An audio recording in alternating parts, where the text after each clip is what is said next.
Are you just holding your tokens in a wallet, or are you actually making them work for you in 2026? What is up, everyone? Welcome back to tokns.fi. Today, we are diving deep into one of the most powerful ways to grow your portfolio, staking within the TX ecosystem.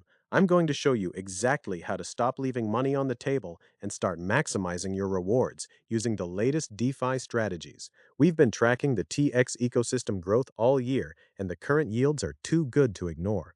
What is staking in the TX ecosystem? First things first, what does it actually mean to stake? In the TX ecosystem, staking is essentially locking up your tokens to support the network's security and stability.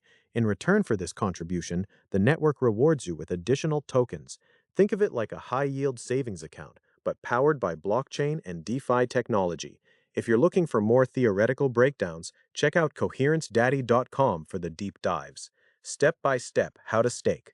Let's get practical. Step 1, ensure your tokens are in a compatible wallet. Step 2, navigate to the official TX ecosystem staking portal. Step 3, connect your wallet and select the amount of tokens you want to stake. Step 4, choose your validator. This is crucial because different validators may offer slightly different reward rates. Finally, hit confirm and watch your rewards start to accrue in real time, maximizing your returns in 2026. Now, how do we maximize these gains? It's all about the compound effect. Instead of letting your rewards sit, you can restake them to increase your total principal. Keep an eye on the governance updates via tokens.fi to see if there are any limited time reward boosters. Remember, the DeFi landscape moves fast, so checking your positions monthly is key to ensuring you're in the highest yielding pool.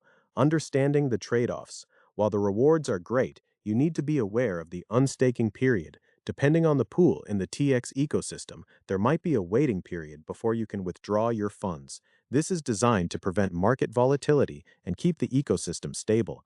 Always keep a small portion of your tokens liquid for immediate needs while the rest earns that passive income. We covered what staking is and why it's vital for the TX ecosystem. We walked through the step-by-step process of locking in your rewards, and we discussed the strategy of compounding to maximize your 2026 gains. The biggest mistake in crypto is holding assets that could be earning you passive income. Don't let your tokens sit idle. If this guide helped you, hit that subscribe button to stay ahead of the curve with tokens.fi. Smash the like button if you're officially a staker now. Drop a comment below. Are you staking for the long term or just for the short term yields?